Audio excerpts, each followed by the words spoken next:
ও মালিক, ও আল্লাহ, ইয়া আল্লাহ, আল্লাহ আমরা আর জুলুম করবো না, আল্লাহ আমরা আর জুলুম করবো না, আল্লাহ আমরা আর গুনাহ করবো না।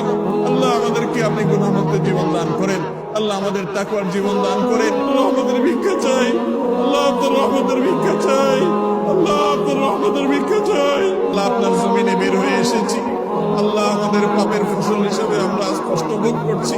আল্লাহ আমাদের প্রতি আপনি রহম করেন, আল্লাহ আমাদের গুনাহের কারণে আমাদের আযাব দিবেন না, আল্লাহ আমাদের গুনাহের কারণে আল্লাহ আমাদের পশু পাখির কষ্ট দিবেন না, আল্লাহ আমাদের গুনাহের কারণে আমাদের পরিবেশকে ধ্বংস করবেন না। আল্লাহ আমাদের অনাবৃষ্টির সমস্যা দূর করে দিন, আল্লাহ অনাবৃষ্টির সমস্যা দূর করে দিন, আল্লাহ তীব্র গরমের কষ্ট দূর করে দিন। ও মুহাম্মদ সাল্লাল্লাহু আলাইহি সাল্লামের রব, ও মুহাম্মদ সাল্লাল্লাহু আলাইহি সাল্লামের রব, আমাদের প্রতি আপনি রহমত ভিক্ষা দান করেন, আল্লাহ আমাদের প্রতি আপনি রহমত ভিক্ষা দান করেন। আল্লাহ আপনার রহমতের ভিক্ষা চাই, আল্লাহ আপনার রহমতের ভিক্ষা চাই।